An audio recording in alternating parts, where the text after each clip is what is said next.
সম্মানিত হাজিরিন, ইসলাম মানব জাতিকে একে অপরের মাঝে অভিবাদন বা শুভেচ্ছা জানানোর যে চমৎকার বা আকর্ষণীয় পদ্ধতি আমাদেরকে শিখিয়েছেন তা হলো সালাম। যে সালামের মাধ্যমে একে অপরের মাঝে সকল ধরনের মনোমালিন্য, শত্রুতা, হিংসা সমস্ত কিছু নিমিষেই দূর হয়ে যায়। ইসলাম আমাদেরকে শিখিয়েছে পরিচিত অপরিচিত সকল ধরনের মুমিনকে একে অপরের সালাম দিবে। এর মাধ্যমে উভয়ের মাঝে হৃদ্যতা এবং ভালোবাসা তৈরি হবে। সালাম আল্লাহ সুবহানাহু ওয়া তাআলা কর্তৃক প্রবর্তিত একটি বিধান। আল্লাহ সুবহানাহু ওয়া তাআলা সালামের এই বিধান স্বয়ং তিনি প্রবর্তন করেছেন। সালামের বিষয়ে আল্লাহ সুবহানাহু ওয়া তাআলা সূরা নিসার ৮৬ নম্বর আয়াতের ভিতরে আল্লাহ জানিয়ে দিয়েছেন, ওয়া ইযা হুয়্যিতুম বিতাহিয়্যাতিন ফাহায়্যু বিআহসানা মিনহা। আল্লাহ জানিয়ে দিয়েছেন যে তোমাদেরকে কোনো ব্যক্তি যদি সালাম দেয় তাহলে এর থেকে উত্তম বাক্যের মাধ্যমে তাকে তুমি সালামের উত্তর দেবে। সুবহানাল্লাহ। আও রুদ্দুহা, যদি এর থেকে উত্তম কোনো বাক্য তুমি ব্যবহার করতে না পারো তাহলে তিনি যেই বাক্যে সালাম দিছে হুবহু সেই বাক্যই আবার সালামের উত্তর প্রদান করবে। সুবহানাল্লাহ। এরপরে আল্লাহ জানালেন যে ইন্নাল্লাহা কানা আলা কুল্লি শাইইন হাসিবা, নিশ্চয়ই আল্লাহ সুবহানাহু ওয়া তাআলা প্রত্যেকটি বিষয়ের হিসাবকে সংরক্ষণ করেন। তাই আমাদেরকে আল্লাহ শিখালেন সালাম দিতে হবে এবং এর থেকে উত্তম বাক্যে আমাদেরকে সালামের উত্তর দিতে হবে। সালামের প্রবর্তন বা সূচনা কোথা থেকে আসলো? আমরা সহিহ বুখারীর ৬২২৭ নম্বর হাদিস, এই হাদিসের মাধ্যমে আমরা জানতে পারি, আবু হুরায়রা রাদিয়াল্লাহু তাআলা আনহু তিনি বর্ণনা করছেন, আল্লাহ রাসূল সাল্লাল্লাহু আলাইহি ওয়াসাল্লাম বলেন যে খালাকাল্লাহু আদম আলা সূরাতিহি তুলুহু ৬০ যিরাআন। আল্লাহ সুবহানাহু ওয়া তাআলা আদম আলাইহিস সালাতু ওয়াস সালামকে আদম আলাইহিস সালাতু ওয়াস সালামের নিজস্ব আকৃতিতে সৃষ্টি করেছেন এবং আল্লাহ সুবহানাহু ওয়া তাআলা তাকে ৬০ হাত পর্যন্ত উচ্চতা দিয়ে সৃষ্টি করেছেন। সুবহানাল্লাহ। ফালাম্মা খালাকাহু, আল্লাহ পাক যখন তাকে সৃষ্টি করলেন, ক্বালা, আল্লাহ আদম আলাইহিস সালাতু ওয়াস সালামকে বললেন, ইযহাব ফাসাল্লিম আলা উলাইকান নাফার। আল্লাহ বললেন যে তুমি ওই দলটার কাছে যাও এবং তাকে কি করো, তাদেরকে সালাম প্রদান করো। ওয়াহুম নাফারুম মিনাল মালাইকাতি জুলুস, ওই দলটা ছিল ফেরেশতাদের দল আর তারা ছিল উপবিষ্ট বা বসা অবস্থায়। আল্লাহ পাক আদম আলাইহিস সালাতু ওয়াস সালামকে নির্দেশ করলেন যে তুমি ফেরেশতাদের দলের কাছে যাও এবং তাদেরকে কি করো, সালাম প্রদান করো। এরপরে আল্লাহ তাকে জানালেন, ফাউস্তামি' ফায়ুহাইয়ুনাকা ফাইন্নাহা তাহিয়্যাতুকা ওয়া তাহিয়্যাতুহু যুররিয়াতিক। এই ফেরেশতাদের দলদেরকে যখন তুমি সালাম দিবে তারা সালামের উত্তরে যা বলে তা তুমি সুন্দর করে শুনবে। এরপরে এই ফেরেশতারা যে উত্তর দিবে সেই উত্তরটাই হবে তোমার এবং তোমার সন্তানদের সালামের উত্তর। সুবহানাল্লাহ। তাহলে এই সালামের আদান প্রদান এটা আদম আলাইহিস সালাতু ওয়াস সালাম থেকে শুরু করে ফেরেশতাদের মাধ্যমে এটা আল্লাহ পাক সূচনা করিয়েছেন। সুবহানাল্লাহ। ফাযাহাবা, এরপরে আদম আলাইহিস সালাতু ওয়াস সালাম ফেরেশতাদের দলের কাছে গেলেন। ফাকালা আসসালামু আলাইকুম, তিনি ফেরেশতাদেরকে সালাম করলেন। ফাকুলু আসসালামু আলাইকা ওয়া রাহমাতুল্লাহ। ফেরেশতারা সকলে মিলে সালামের উত্তর দিলেন এবং বৃদ্ধি করে বললেন কতটুকু, ওয়া রাহমাতুল্লাহ, এই অংশটুকু বৃদ্ধি করে ফেরেশতারা আদম আলাইহিস সালাতু ওয়াস সালামকে সালামের উত্তর দিলেন। সুবহানাল্লাহ। তাই সালামটাকে আমরা যদি হালকাভাবে নেই যে আসলে এটা আমাদের দুনিয়াবি একটা সিস্টেম, সেটা কিন্তু নয়। এই পদ্ধতিটা আল্লাহ সুবহানাহু ওয়া তাআলা একেবারে আমরা পৃথিবীতে আসার পূর্বেই আদম আলাইহিস সালাতু ওয়াস সালামের সৃষ্টির পর থেকে নিয়ে ফেরেশতাদের মাধ্যমে এই সালামের আদান প্রদান আল্লাহ সুবহানাহু ওয়া তাআলা করেছেন। তাই আমাদেরকে সালামের গুরুত্ব দিতে হবে। সালাম দেওয়ার জন্য আল্লাহ সুবহানাহু ওয়া তাআলার নবী আমাদেরকে নির্দেশ করেছেন। সহিহ মুসলিমের ২০৩ নম্বর হাদিস, এই হাদিসের ভিতরে আমরা দেখতে পাই আবু হুরায়রা রাদিয়াল্লাহু তাআলা আনহু তিনি বলছেন, আল্লাহ রাসূল বলছেন যে ওয়াল্লাযী নাফসি বিয়াদি, ওই সত্তা মানে আল্লাহর শপথ করে আমি নবী বলছি, লা তাদখুলুল জান্নাতা, তোমরা কেউ জান্নাতে যেতে পারবে না, হাত্তা তুমিনু, যতক্ষণ না পর্যন্ত তোমরা পরিপূর্ণ ঈমানদার হবে। পরিপূর্ণ ঈমানদার হতে না পারলে কেউ জান্নাতে যেতে পারবে না। এরপরে আল্লাহ বললেন যে ওয়ালা তুমিনু হাত্তা তাহাব্বু, তোমরা ততক্ষণ পর্যন্ত পরিপূর্ণ ঈমানদার হতে পারবে না যতক্ষণ না তোমরা একে অপরের প্রতি মুহাব্বত বা ভালোবাসা না করবে। আল্লাহ সুবহানাহু ওয়া তাআলার নবী এরপরে বললেন যে আওয়ালা আদুল্লুকুম আলা শাই, আমি কি তোমাদেরকে শিখিয়ে দিব না যে ইদা ফাআলতুমুহু তাহাবাবতুম, যে কাজটা করলে তোমরা একে অপরের মাঝে হৃদ্যতা এবং ভালোবাসা তৈরি হবে। আর সেই পদ্ধতিটা কি? আফশুস সালামা বাইনাকুম, তোমরা একে অপরের মাঝে সালাম বিনিময় করবে, এর মাধ্যমে একে অপরের মাঝে হৃদ্যতা এবং ভালোবাসা তৈরি হবে। সুবহানাল্লাহ। তাহলে আমাদেরকে যদি জান্নাতে যেতে হয়, জান্নাতে যেতে হলে আমাদেরকে পরিপূর্ণ মুমিন হতে হবে। পরিপূর্ণ মুমিন হওয়ার শ্রেষ্ঠ একটা মাধ্যম কি? একে অপরের মাঝে এক মুমিন আর এক মুমিনের মাঝে হৃদ্যতা, ভালোবাসা এবং কোমলতা রাখবে, কোনো ধরনের হিংসা বিদ্বেষ রাখবে না। আর এই কোমলতা এবং হৃদ্যতা তৈরি হওয়ার মাধ্যম কি? একে অপরের মাঝে সালাম বিনিময় করা। এজন্য সালাম এটা আমাদের ছোট কোনো আমল নয়, এই আমলটা আমাদের একে অপরের মাঝে হৃদ্যতা তৈরি করে, আর এই হৃদ্যতার মাঝে আমাদের ঈমানের পরিপূর্ণতা পায়, আর ঈমানের পরিপূর্ণতা পাইলে আল্লাহর জান্নাতে প্রবেশ করা যায়। সুবহানাল্লাহ। তাহলে সালাম আমার জান্নাতে যাওয়ার পথটাকে সুগম করে। তাই আমাদের কি করতে হবে? অবশ্যই সালাম দিতে হবে। সালাম একজন মুমিন আর একজন মুমিনের প্রতি একটা অধিকার। এক মুমিন আর এক মুমিনের অধিকার হলো অনেকগুলো। এক হাদিসের ভিতরে আল্লাহ রাসূল ৬টা অধিকারের কথা বলছেন, তার ভিতরে একটা হলো একে অপরের মাঝে সালাম দেয়া। বড়রা শুধু ছোটদেরকে সালাম দিবে, অফিসের বস শুধু সালামের অপেক্ষায় থাকবে, আবার যিনি রিকশায় আরোহণ করবেন তিনি রিকশাওয়ালার পক্ষ থেকে সালামের অপেক্ষায় থাকবেন, এরকমটা নয়। আমাকে নবী শিখিয়েছেন, আমাদেরকে নবী শিখিয়েছেন একে অপরে প্রত্যেকে সালাম দিব। এক মুমিন আর এক মুমিনের প্রতি ৬টা অধিকার রয়েছে। সহিহ মুসলিমের 2162 নম্বর হাদিস, আবু হুরায়রা রাদিয়াল্লাহু তাআলা আনহু তিনি বর্ণনা করছেন, আল্লাহ রাসূল বলছেন যে হাক্কুল মুসলিমি আলাল মুসলিমি সিত্তুন, এক মুমিনের প্রতি বা এক মুসলমানের প্রতি আরেক মুসলমানের হক বা অধিকার হলো ৬টি। এরপর আল্লাহ রাসূলকে সাহাবায়ে কেরাম বললেন যে ওয়ামা হুন্না ইয়া রাসূলুল্লাহ, সেই ৬টা হক বা অধিকার কি? আল্লাহ রাসূল বললেন যে ইযা লাকিতাহু ফাসাল্লিম আলাইহি, এক নম্বর অধিকার হলো একজন মুমিন আরেকজন মুমিনের সাথে যখন সাক্ষাৎ হবে, প্রথম অধিকার হলো একে অপরে সালাম বিনিময় করবে। সুবহানাল্লাহ। এটা হলো একজন মুমিনের প্রতি আরেকজন মুমিনের প্রথম অধিকার। দ্বিতীয় অধিকার হলো ওয়া ইযা দাআকা ফাআজিবহু, যখন কোনো মুমিন আরেকজন মুমিনকে দাওয়াত করবে, ইনভাইট করবে, সেই দাওয়াতটাকে কোনো সমস্যা না হলে কবুল করা। দাওয়াতকে কবুল করা, কোনো কাজে ডাকলে সেটা কি করা? সাড়া দেয়া। এরপরে তৃতীয় নম্বর অধিকার হলো ওয়া ইযা ইসতানসাহাকা ফাআনসিহ লাহু, কোনো ব্যক্তি যদি কোনো উপদেশ জানতে চায় বা কোনো উপদেশ চায়, সম্ভব হলে তাকে সৎ উপদেশ দেয়। এটা হলো একজন মুমিনের প্রতি আরেকজন মুমিনের তৃতীয় অধিকার। চতুর্থ অধিকার ওয়া ইযা আতাসা ফাহামিদাল্লাহ, যখন কোনো ব্যক্তি হাঁচি দিয়ে আলহামদুলিল্লাহ বলবে, ফাশাম্মিতহু, তার উত্তরে ইয়ারহামুকাল্লাহ।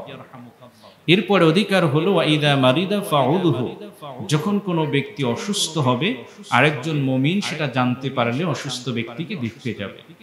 সর্বশেষ ষষ্ঠ অধিকার হলো ওয়া ইযা মাতা ফাতবাহু, যখন কোনো ব্যক্তি মারা যাবে তারা জানাজায় অংশগ্রহণ করবে। তাই এই ৬টা অধিকার হলো একজন মুমিনের প্রতি আরেকজন মুমিনের। এই ৬টা অধিকারের ভিতরে প্রথম অধিকার আল্লাহ রাসূল বললেন যে একজন মুমিনের প্রতি আরেকজন মুমিনের অধিকার হলো সর্বপ্রথম একে অপরের মাঝে কি করবে? সালাম বিনিময় করবে। এজন্য অধিকারগুলো আমাদেরকে রক্ষা করার অবশ্যই চেষ্টা করতে হবে, যদি আমি নিজেকে মুমিন বা মুসলিম হিসেবে পরিচয় দিই। এরপরে আল্লাহ রাসূল সালাম দানকারী ব্যক্তির ব্যাপারে আমাদেরকে এত বড় সুসংবাদ দিয়েছেন, এত বড় ফজিলতের কথা বলেছেন। সুনান তিরমিজির 2485 নম্বর হাদিস। এই হাদিসের ভিতরে আল্লাহ রাসূল বলছেন, আন আব্দুল্লাহ ইবনে সালাম রাদিয়াল্লাহু তাআলা আনহু, তিনি বর্ণনা করছেন, আনিন নবী সাল্লাল্লাহু আলাইহি ওয়াসাল্লাম, আল্লাহ রাসূল ইরশাদ করছেন যে আইয়ুহান নাস, হে মানব সম্প্রদায়।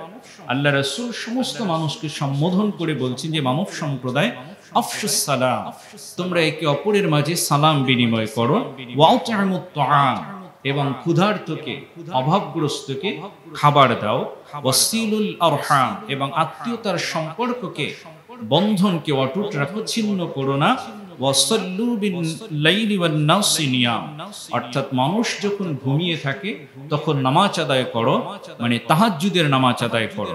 কাজ হলো কয়টা? আফশুস সালাম, মানুষকে সালাম দেয়া। দ্বিতীয় কাজ ক্ষুধার্তকে খাবার দেয়া। তৃতীয় কাজ আত্মীয়তার বন্ধনকে সঠিক রাখা, অটুট রাখা। চতুর্থ কাজ পাঁচ ওয়াক্ত নামাজের সাথে সাথে তাহাজ্জুদের নামাজ আদায় করা। তাহলে কি হবে? চারটা কাজ করলে তাদখুলুল জান্নাতা বিসালাম, তুমি নিরাপদে আল্লাহর জান্নাতে প্রবেশ করতে পারবে। সুবহানাল্লাহ। তাহলে জান্নাতে প্রবেশের অন্যতম একটা মাধ্যম হলো একে অপরের মাঝে সালামের বিনিময় করা। এই বিষয়গুলোকে আমাদের লক্ষ্য রাখতে হবে।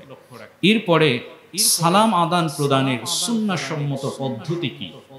কে কাকে আগে সালাম দিবে?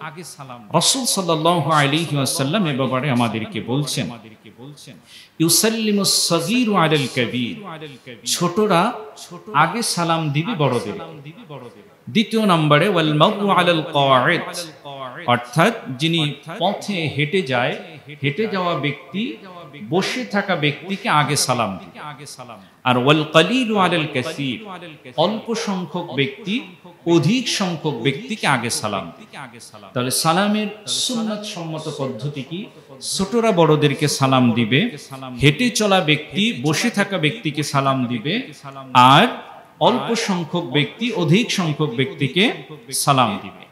অন্য হাদিসের ভিতরে একই ধরনের কথা আল্লাহ রাসূল বলছেন যে ইউসাল্লিমুর রাকিবু আলাল মাশি, অর্থাৎ যে ব্যক্তি কোনো বাহনের উপরে আরোহণ করে আছেন সেই ব্যক্তি হেঁটে চলা ব্যক্তিকে আগে সালাম দিবে।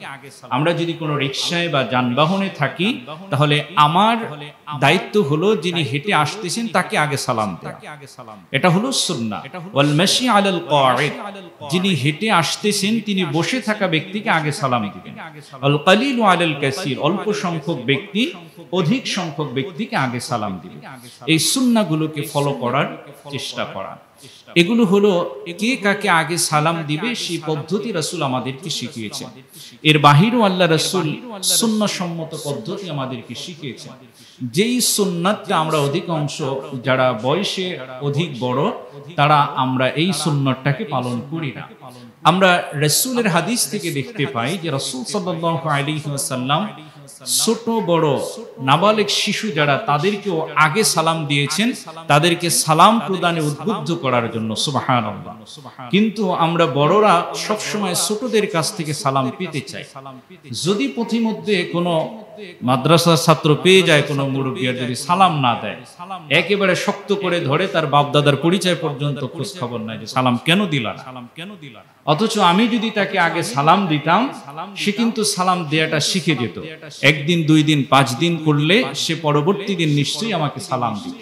আল্লাহ রাসূল সাল্লাল্লাহু আলাইহি ওয়াসাল্লামের ব্যাপারে আনাস রাদিয়াল্লাহু তাআলা আনহু তিনি বলছেন, মাররা আলা গিলমানিন, আল্লাহ রাসূল দুজন বালকের পাশ দিয়ে অতিক্রম করছিলেন, ফাসাল্লিম আলাইহিম, আল্লাহ রাসূল ওই বালকদেরকে সালাম প্রদান করছেন। সুবহানাল্লাহ।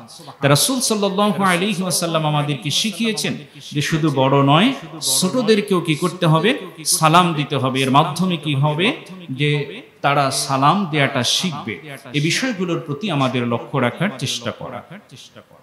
এরপরে সালাম দেওয়ার ক্ষেত্রে যে বিষয়টা আমাদের অতীব জরুরি তা হলো শুদ্ধ উচ্চারণে সালাম প্রদান করা। আমরা অনেক সময় সালাম দেই কিন্তু উচ্চারণ সঠিক হলো না ভুল হলো তা আমরা যাচাই করার চেষ্টা করি না।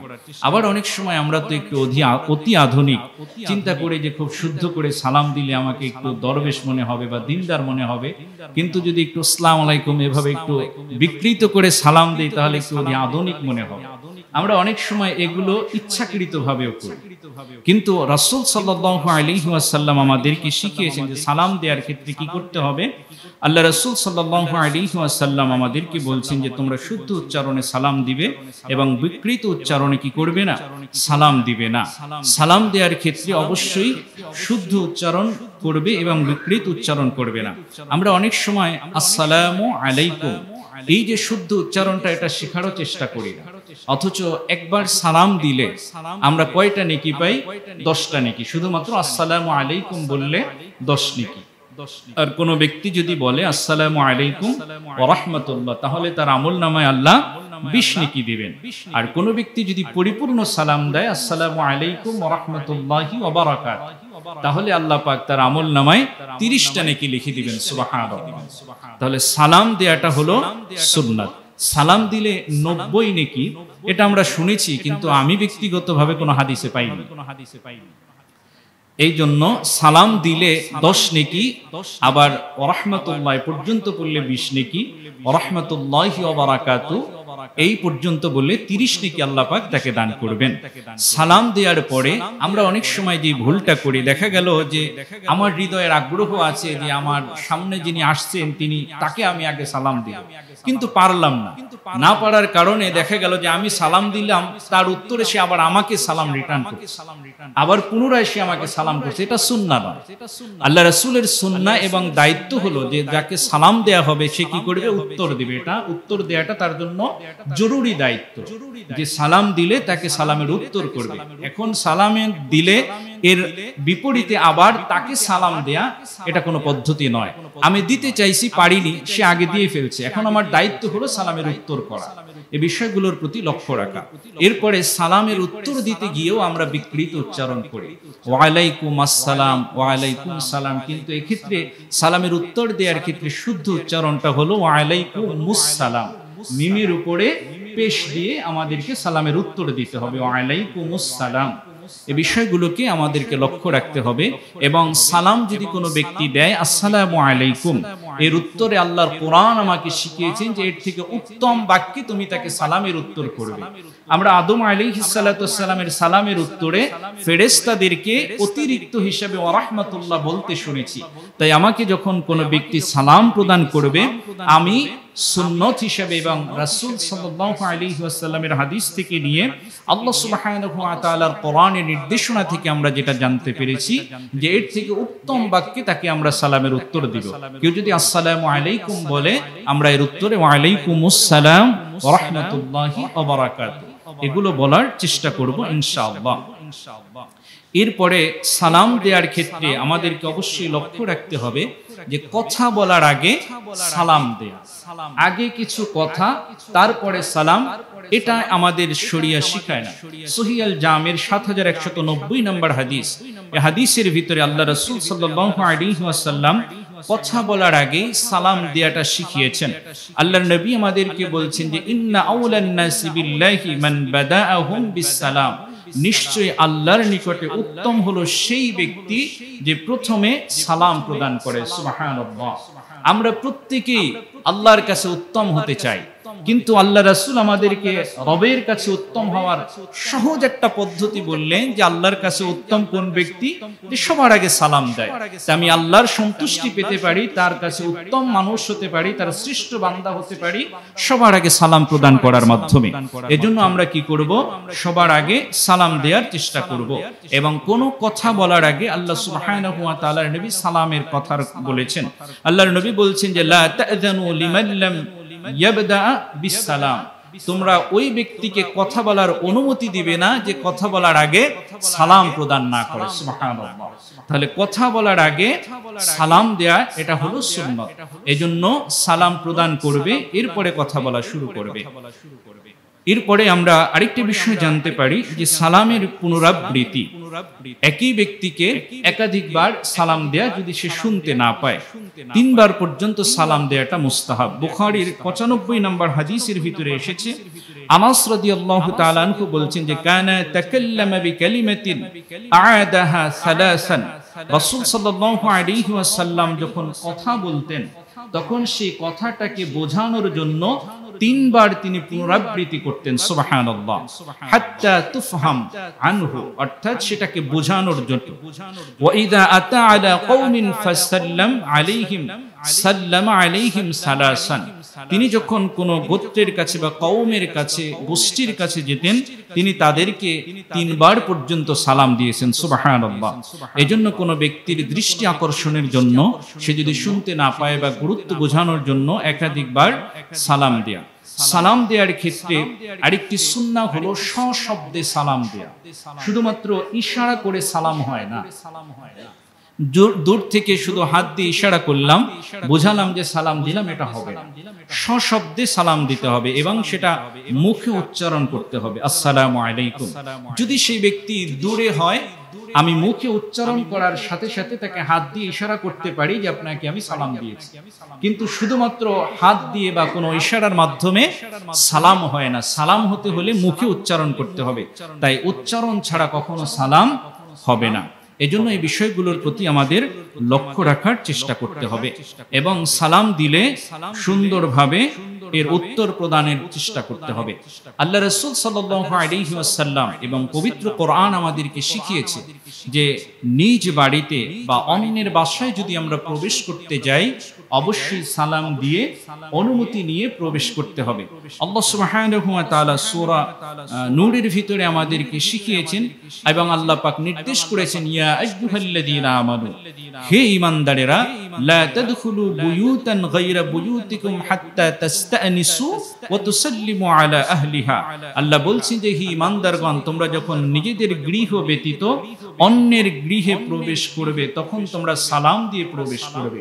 অর্থাৎ ততক্ষণ পর্যন্ত তাদের ঘরে প্রবেশ করবে না যতক্ষণ না তোমরা তাদেরকে সালাম প্রদান করবে। এবং আল্লাহ জানিয়ে দিয়েছেন, যালিকুম খায়রুল লাকুম লাআল্লাকুম তাযাক্কারুন, তোমরা অন্যের ঘরে সালাম দিয়ে প্রবেশ করবে, এটাই হলো তোমাদের জন্য উত্তম যদি তোমরা এই উপদেশ গ্রহণ করো। সুবহানাল্লাহ।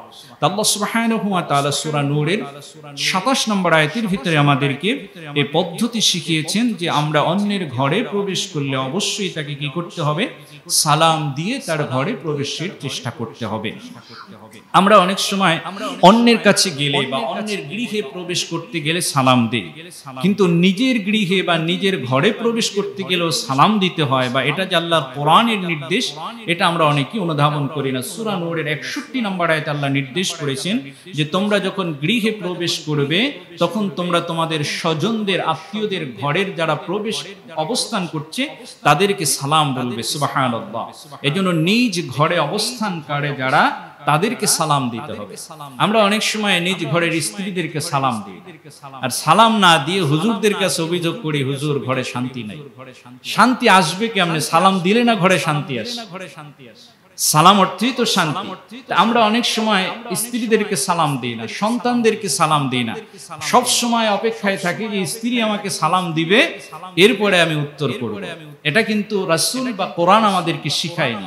কোরআন শিখিয়েছে যে বাসা থেকে বের হলে স্বজনদেরকে সালাম দিয়ে বের হও, আবার বাসায় প্রবেশ করলে, বাহির থেকে আসলে ঘরে প্রবেশের সময় সালাম দিয়ে ঘরে প্রবেশ করো। সুবহানাল্লাহ।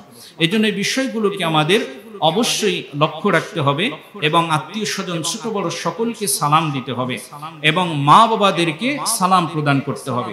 আজকাল সন্তানরা মা বাবাদেরকে সালাম দেয় না, শুধু এই সালামকে সীমাবদ্ধ রাখছে স্কুলের টিচার আর ইমাম সাহেব। এদের ভিতরেই সালাম এখন সীমাবদ্ধ। হুজুরকে দেখলে প্রতিযোগিতা করে সালাম দেওয়ার জন্য, আলহামদুলিল্লাহ ভালো, কিন্তু মা বাবাকে সালাম দিতে চায় না আর টিচারদেরকে সালাম দেয়। এই যে একটা সৌন্দর্যের ব্যত্যয় এখানে ঘটলো যে মা বাবা কিন্তু সবার আগে সালাম পাবে। মা বাবাকে সালাম দেওয়ার প্রচলন শিখাতে হবে। সন্তান যদি না করে, তাহলে মা বাবার দায়িত্ব হলো সন্তানকে শেখানো যে আসলে সালাম দিতে হবে। এই সালামের প্রচলন আমাদের ঘরের ভিতরে করতে হবে। অনেকে মা বাবাকে সালাম দিতে লজ্জাবোধ করে, এই লজ্জাটা কিন্তু ভালো না। এই লজ্জাটা হলো শয়তানের ধোঁকা। আমরা জানি যে লজ্জা ঈমানের অংশ, আবার কিছু লজ্জা ঈমান ধ্বংসেরও অংশ। সালাম দেয়াটা এটা হলো সুন্নাত, আল্লাহ রাসূল সাল্লাল্লাহু আলাইহি ওয়াসাল্লামের শেখানো পদ্ধতি। কোরআনুল কারীমের ভিতরে আল্লাহ সুবহানাহু ওয়া তাআলা আমাদেরকে দিক নির্দেশনা দিয়েছেন। তাই আমাদেরকে দায়িত্ব হলো তাদেরকে কি করা? সালাম দেয়া। ছোট বড় মা বাবা সবাইকে কি করা? সালাম দেয়া। এরপরে সালাম দেওয়ার ক্ষেত্রে কিছু নিষেধাজ্ঞার সময়ও রয়েছে, যে সময়গুলোতে সালাম প্রদান না করাটাই হলো ভালো। যেমন প্রাকৃতিক হাজত পূরণের সময়, টয়লেটে গেলে, প্রস্রাব করলে, এই সময়গুলোতে সালাম দেয়া থেকে বিরত থাকার চেষ্টা করা। আর কোনো ব্যক্তি, যেমন আমি যদি টয়লেটে থাকি বা কোনো ব্যক্তি যদি ইস্তেঞ্জারত অবস্থায় থাকে, সেই ব্যক্তিকে সালাম দিলে ইস্তেঞ্জা শেষ করে এরপরে সালামের উত্তর নিতে পারে। কারণ মুসলিম শরীফের 370 নম্বর হাদিসের ভিতরে এসেছে, আব্দুল্লাহ ইবনে ওমর রাদিয়াল্লাহু তাআলা আনহু তিনি বলছেন, আন্না রাজুলান মাররা রাসূলুল্লাহি সাল্লাল্লাহু আলাইহি ওয়াসাল্লাম, একজন ব্যক্তি রাসূল সাল্লাল্লাহু আলাইহি ওয়াসাল্লামের পাশ দিয়ে অতিক্রম করছেন, ইয়াবুল, যখন রাসূল সাল্লাল্লাহু আলাইহি ওয়াসাল্লাম প্রস্রাব করতেছিলেন, ফাসাল্লাম, ওই ব্যক্তি ওই অবস্থায় রাসূলকে সালাম দিলেন, ফালাম ইয়ারুদ্দু আলাইহি, আল্লাহ রাসূল সাল্লাল্লাহু আলাইহি ওয়াসাল্লাম তিনি তার সালামের জবাব দিলেন না ওই অবস্থায়। নবী যখন ইস্তেঞ্জারত অবস্থায় ছিলেন, একজন ব্যক্তি নবীকে সালাম দিলেন, আল্লাহ রাসূল সালামের উত্তর করেননি। সালামের উত্তর করেছেন অন্য হাদিসের মাধ্যমে আমরা জানতে পাই, তিনি যখন ওযু করলেন, পবিত্রতা অর্জন করলেন, এরপরে ওই ব্যক্তির সালামের উত্তর করলেন। সুবহানাল্লাহ। এজন্য সালাম দেওয়ার ক্ষেত্রে আমাদেরকে অবশ্যই এই বিষয়গুলোর প্রতি লক্ষ্য রাখতে হবে। কেউ সালাম দিলে তাকে উত্তর দেওয়ার চেষ্টা করা এবং শিশুদেরকে সালাম দেওয়ার ক্ষেত্রে অভ্যস্ত করা। আরেকটা বিষয় হলো অমুসলিম যারা, হিন্দু, ইহুদি, বৌদ্ধ, খ্রিস্টান, অমুসলিম যারা, তাদেরকে আগে থেকে সালাম না দেওয়া, এটা হলো সুন্নাহ। ইহুদি নাসারাদেরকে আগে থেকে সালাম না দেওয়ার জন্য আল্লাহ রাসূল আমাদেরকে শিক্ষা দিয়েছেন। আল্লাহ রাসূল বলছেন যে লা তাবদাউল ইয়াহুদা ওয়ান নাসারা বিসসালাম, অর্থাৎ তোমরা নন মুসলিম যারা, অমুসলিম যারা, তাদেরকে তোমরা আগে থেকে সালাম দিবে না। কোনো অমুসলিম যদি আমাকে সালাম দিয়ে ফেলে, তাহলে আমাকে তার উত্তরে শুধুমাত্র ওয়া আলাইকুম বলতে হবে। কোনো অমুসলিম যদি আমাকে সালাম দেয়, এর উত্তরে আমি কি বলবো? শুধুমাত্র ওয়া আলাইকুম বলবো। আর আমি যদি জানি তিনি অমুসলিম, তাহলে তাকে আগে থেকে সালাম দেয়া আল্লাহ রাসূলের শিক্ষা নয়, এটা সুন্নাত নয়। কারণ সে আমার রব আল্লাহর একত্ববাদে বিশ্বাস করে না। আল্লাহ যে শান্তিদাতা, তিনিই যে আমার সবকিছু করেন, এই বিশ্বাসই তার নাই। তাকে আমি আল্লাহর পক্ষ থেকে শান্তির বার্তা কি করে দিই? এই জন্য আল্লাহ সুবহানাহু ওয়া তাআলার নবী আমাদেরকে অমুসলিমদেরকে আগে সালাম দেওয়ার ব্যাপারে উৎসাহ প্রদান করেননি। সালাম দেওয়ার ক্ষেত্রে পরিচিত অপরিচিত সকলকে সালাম দেয়া, আমরা শুধুমাত্র পরিচিত মানুষজনকে সালাম দিই, অপরিচিত মানুষকে আমরা সালাম দেওয়া থেকে বিরত থাকি, এটা সুন্নাত নয়। বুখারীর 6236 নম্বর হাদিস, এই হাদিসের ভিতরে আল্লাহ রাসূল সাল্লাল্লাহু আলাইহি ওয়াসাল্লাম মুমিনের শ্রেষ্ঠ কাজ কোনগুলো, উত্তম কাজগুলো কোনগুলো, সেগুলো আল্লাহ রাসূল বর্ণনা করছেন। আল্লাহ রাসূল বলছেন, তুতঈমুত তাআম, তোমরা অভাবগ্রস্ত অর্থাৎ ক্ষুধার্তকে খাবার দান করবে, ওয়া তাকরাউস সালাম, এবং সালাম প্রদান করবে, আলা মান আরাফতা ওয়া মান লাম তারিফ, অর্থাৎ পরিচিত অপরিচিত সকল মানুষকে সালাম প্রদান করবে। এটাই হলো কি রাসূলের সুন্নাহ। সুবহানাল্লাহ। এজন্য পরিচিত অপরিচিত সকলকে সালাম প্রদান করতে হবে। সালাম যদি কোনো বাহকের মাধ্যমে সালাম প্রেরণ করা হয়, সেই ক্ষেত্রে সালামের উত্তর দেয়া, এটাও হলো নবীর শেখানো পদ্ধতি। আবু দাউদের 5231 নম্বর হাদিসের ভিতরে আল্লাহ রাসূল সাল্লাল্লাহু আলাইহি ওয়াসাল্লামের কাছে এক ব্যক্তি আসলেন, ইয়া রাসূলুল্লাহ, আমার দাদা বা আমার বাবা আপনাকে সালাম দিয়েছেন, আমার পিতা আপনাকে সালাম দিয়েছেন। রাসূল সাল্লাল্লাহু আলাইহি ওয়াসাল্লাম তিনি সালামের উত্তরে বলেছেন, আলাইকা ওয়া আলা আবিকা সালাম, তোমার উপরে এবং তোমার বাবার উপরে শান্তি বর্ষিত হোক। সুবহানাল্লাহ। এজন্য কোনো ব্যক্তি যদি কোনো ব্যক্তির মাধ্যমে সালাম প্রেরণ করে, সেই সালামেরও আমাদের কি করতে হবে? উত্তর প্রদান করতে হবে। এর ক্ষেত্রে আমাদের আরেকটা বিষয় লক্ষণীয় হলো, গায়রে মাহরাম যারা, অর্থাৎ যে সমস্ত নারীদের সাথে আমাদের দেখা দেওয়াটা বৈধ নয়, তাদেরকে আগ বাড়িয়ে সালাম দেয়া, রাস্তাঘাটে হাঁটলেই তাদেরকে সালাম দিতে হবে, এরকম কোনো বিষয় নেই। কিন্তু যদি একান্ত প্রয়োজন হয় কথা বলার জন্য, তাকে সালাম বলার মাধ্যমে কথার সূচনা করা যেতে পারে। কিন্তু রাস্তাঘাটে মেয়েদেরকে সালাম দেয়া, যাদের সাথে আমাদের দেখা দেওয়াটা বৈধ নয়, এক্ষেত্রে শরীয়ত সালাম দেয়াটা সুন্নাহ বা উৎসাহ দেয়নি। এবং সালাম দেওয়ার ক্ষেত্রে এই বিষয়গুলোকে লক্ষ্য রাখা। আর একটা বিষয় হলো সালামের কুপ্রভাব অর্থাৎ অপব্যবহার থেকে বিরত থাকা। সালাম কিন্তু আল্লাহ সুবহানাহু ওয়া তাআলার পক্ষ থেকে একটা নির্দেশিত বিধান। এখন এই সালামটার আমরা অপব্যবহার করি কিভাবে? যেমন অফিসের বস, তিনি তার কর্মচারীকে বললেন যে আব্দুল খালেক অফিসের পিয়ন, তাকে সালাম জানাও। অফিসের পিয়নকে দিয়ে সেকেন্ড বসকে পাঠাইলো যে না আসলে তাকে সালাম জানাও। এই সালাম জানাটা মানে তাকে ডাকা, এটা সালামের মূল উদ্দেশ্য নয়, উদ্দেশ্য ব্যাহত হয়। মুদি দোকানদার যদি কোনো একজন তার দোকানের কর্মচারীকে কোনো পাওনাদারের কাছে পাঠায় যে আব্দুর রাজ্জাক সাহেবকে কি করো, সালাম দাও, এর মানে হলো যে গতকালকে যে বাকিটা নিছে ওটা আজকে যেন দিয়ে যায়। এই যে একটা অপসংস্কৃতি বা সালামের অপব্যবহার, এই সালামের অপব্যবহার রোধ করতে হবে। এই বিষয়গুলো থেকে আমাদের বেঁচে থাকার চেষ্টা করা। আল্লাহ সুবহানাহু ওয়া তাআলা যেন আমাদের সকলকে সালাম ব্যবহারের মাধ্যমে, সালাম বিনিময়ের মাধ্যমে, যে কথা রাসূল আমাদেরকে বলছেন যে সালাম দিলে একে অপরের মাঝে হৃদ্যতা, ভালোবাসা তৈরি হয়, এবং ভালোবাসা তৈরি হলে ঈমানের দৃঢ়তা, পরিপূর্ণতা পায়, আর ঈমানের পরিপূর্ণতা আসলে ওই ব্যক্তি আল্লাহর জান্নাতে যেতে পারে। আমরা যেন নবীর শেখানো এই হাদিসের উপরে আমল করতে পারি, একে অপরের সকলের মাঝে সালামের প্রচলন করতে পারি, এবং সালামের মাধ্যমে যেন আমাদের উভয়ের মাঝে, সকলের মাঝে হৃদ্যতা তৈরি হয়, ঈমানের পরিপূর্ণতা আসে, এবং এর মাধ্যমে যেন আমাদের জান্নাতে যাওয়ার পথটা সুগম হয়, প্রশস্ত হয়। আল্লাহ পাক আমাদের সকলকে আজকের আলোচনাটুকু আমাদের স্মৃতিতে ধরে রাখার তৌফিক দান করুন, এবং সমস্ত আলোচনার উপরে আমাদের সকলকে আমল করার তৌফিক দান করুন। আমরা সকলে বলি আমিন, সুম্মা আমিন, ওয়া আখিরু দাওয়ানা আলহামদুলিল্লাহি রাব্বিল আলামিন।